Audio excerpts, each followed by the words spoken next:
اہل عراق کے مسلسل خطوط اور درخواست کی وجہ سے حضرت حسین رضی اللہ تعالی عنہ اپنے عزیزوں اور اپنے فرزندوں اور مخلص جانثاروں کے ساتھ یکم شعبان المعظم کو مدینۃ المنورہ سے مکہ کی طرف روانہ ہوئے۔ آپ رضی اللہ تعالی عنہ 8 ذی الحجہ کو مکہ سے روانہ ہوئے کہ میری غرض صرف اور صرف ازسر نو نظام شرعیت قائم کرنا ہے، آپ کے ساتھ لڑائی جھگڑنے کا کوئی معاملہ ہی نہیں ہے۔ ان لوگوں نے کہا کہ یزید کی اطاعت کے بغیر کوئی چارہ کار نہیں ہے۔ حضرت حسین رضی اللہ تعالی عنہ نے فرمایا کہ یزید کی تو میں اطاعت نہیں کر سکتا ہوں، البتہ 3 صورتیں ہو سکتی ہے۔ الحمد للہ رب العالمین والعاقبۃ للمتقین والصلاة والسلام علی سید الانبیاء والمرسلین وعلی آلہ واصحابہ اجمعین، اما بعد۔ معزز سامعین کرام، جیسے کہ آپ جانتے ہیں کہ محرم الحرام کا مہینہ چل رہا ہے، اس عظمت اور فضیلت والے مہینے میں سیدنا حسین رضی اللہ تعالی عنہ کی شہادت کا واقعہ بھی پیش آیا ہے۔ آج سیدنا حسین رضی اللہ تعالی عنہ کی شہادت کا اجمالی واقعہ آپ حضرات کے سامنے پیش کروں گا کہ کس طریقے سے ان کی شہادت کا واقعہ پیش آیا۔ کہ اہل عراق کے مسلسل خطوط اور درخواست کی وجہ سے حضرت حسین رضی اللہ تعالی عنہ اپنے عزیزوں اور اپنے فرزندوں اور مخلص جانثاروں کے ساتھ یکم شعبان المعظم کو مدینۃ المنورہ سے مکہ کی طرف روانہ ہوئے۔ یکم شعبان المعظم سن 60 ہجری میں مکہ پہنچنے کے بعد وہاں پر آپ رضی اللہ تعالی عنہ نے چند روز قیام فرمایا۔ قیام فرمانے کے بعد 8 ذی الحجہ کو وہاں سے کوفہ کی طرف سفر شروع کیا۔ آپ رضی اللہ تعالی عنہ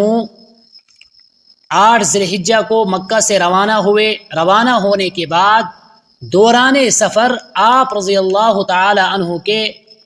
جو وقت کا جو بادشاہ تھا، اس کے حکمرانوں نے، اس کے جو عہدے دار تھے، انہوں نے حضرت حسین رضی اللہ تعالی عنہ کو اور ان کے ساتھ جو قافلہ تھا جس کی تعداد 72 تھی، اس میں مستورات اور بچے سب شامل تھے، اس کو مقام نینوا یعنی میدان کربلا میں روکا، اور روکنے کے بعد حضرت حسین سے کہا کہ یزید کی اطاعت کرو۔ اس پر حضرت حسین رضی اللہ تعالی عنہ نے جواب دیا کہ دیکھو، آپ ہمیں مت روکو، ہم گھر سے جنگ اور جدال کی غرض سے نہیں نکلے ہیں، ہمارا آپ کے ساتھ بالکل جنگ کرنے کا ارادہ نہیں ہے، نہ آپ کے ساتھ لڑنے کا ہمارا کوئی ارادہ ہے۔ کیا کوئی انسان اپنے گھر سے بے سر و سامان اپنے اہل و عیال کے ساتھ کسی کے ساتھ مقابلے کے لیے نکل سکتا ہے؟ جب نہیں نکل سکتا ہے تو ہم بھی آپ کے ساتھ لڑائی کے لیے نہیں آئے ہیں، جنگ کے لیے نہیں آئے ہیں۔ حضرت حسین رضی اللہ تعالی عنہ نے ان کو جواب دیا کہ میری غرض صرف اور صرف ازسر نو نظام شرعیت قائم کرنا ہے، آپ کے ساتھ لڑائی جھگڑنے کا کوئی معاملہ ہی نہیں ہے۔ اس صورت میں آپ جو مجھ سے کہہ رہے ہو کہ یزید کی اطاعت کرو، بالکل بھی میں ایسا نہیں کر سکتا ہوں کہ یزید کی اطاعت اگر میں نے کی یہ تو باطل کی اطاعت ہو جائے گی، حالانکہ میں اس کو ختم کرنے کے لیے آیا ہوں۔ ان لوگوں نے کہا کہ یزید کی اطاعت کے بغیر کوئی چارہ کار نہیں ہے۔ حضرت حسین رضی اللہ تعالی عنہ نے فرمایا کہ یزید کی تو میں اطاعت نہیں کر سکتا ہوں، البتہ 3 صورتیں ہو سکتی ہے۔ نمبر 1، یا تو یہ کہ مجھ کو اپنے حاکم کے پاس لے جاؤ اور میں اس سے بات کر کے اپنا معاملہ طے کروں گا کہ میں کیوں آیا ہوں، میری کیا غرض ہے، میری کیا مراد ہے۔ اگر آپ کو یہ منظور نہیں ہے تو پھر مجھ کو عرض حجاز بھیج دیا جائے تاکہ دنیا سے کٹ کر تنہائی اختیار کروں اور یاد الہی میں اور دیگر دینی مشاغل میں مصروف ہو کر اللہ رب العزت کی عبادت کروں۔ اگر آپ کو یہ بھی منظور نہیں ہے تو تیسری چیز یہ ہے کہ آپ مجھ کو اس اسلامی حدود کے کسی آخری کنارے پر بھیج دو، اسلامی مملکت جو ہے اس کی کسی آخری سرحد پر مجھے بھیج دو جہاں پر رہ کر میں منکرین کا مقابلہ کروں اور ان کے خلاف جہاد فی سبیل اللہ کر کے اپنی زندگی بسر کروں۔ اگر یہ منظور ہے تو یہ کرو۔ یعنی 3 چیزیں ان کے سامنے ذکر کی۔ ان کے علاوہ آپ جو کہہ رہے ہو وہ بالکل بھی نہیں میں کروں گا کہ آپ کہہ رہے ہو کہ یزید کی اطاعت کرو، یزید کی اطاعت مجھ سے نہیں ہوگی۔ اگر ہو اس ابن زیاد نے جو اس کو حکم دیا شمر ذل جوشن نے اس پر عمل کرتے ہوئے عمرو بن سعد کے ساتھ یہ خط بھیجا کہ ان کو کہو کہ ہماری اطاعت ہی کرنی ہے، ہماری اطاعت کے علاوہ کوئی اور چارہ کار نہیں ہے۔ اگر اطاعت نہیں کرنی ہے تو پھر جنگ کے لیے تیار ہو جاؤ، پھر مقابلے کی تیاری کرو۔ یہ حکم انہوں نے ان کو دیا کہ یا تو اطاعت کرو یا مقابلے کے لیے تیار ہو جاؤ۔ یہ حکم حضرت حسین رضی اللہ تعالی عنہ کے پاس پہنچا تو اس جابرانہ اور جاہلانہ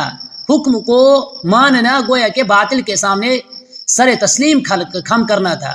لیکن حضرت حسین جو نواسہ رسول صلی اللہ علیہ وسلم ہے وہ تو اللہ کی راہ میں سر کٹانے کو جانتے تھے، لیکن باطل کے سامنے سر جھکانا اس کو وہ جانتے ہی نہیں تھے کہ باطل کے سامنے سر نہیں جھکے گا۔ اگر سر جھکے گا تو صرف اور صرف اللہ کے سامنے جھکے گا، باطل کے سامنے سر جھکنے والا نہیں ہے۔ بالآخر حضرت حسین رضی اللہ تعالی عنہ کو باطل سے مقابلہ کرنا پڑا، جس کے نتیجے میں 10 محرم الحرام یوم عاشورہ سن ہجری 61 اور 681 عیسوی بروز جمعہ سیدنا حسین رضی اللہ تعالی عنہ اور اہل بیت عظام اور اصحابہ کرام جو حضرت حسین کے ساتھ تھے راہ حق میں قربانی دینے کا عظیم الشان واقعہ پیش آیا۔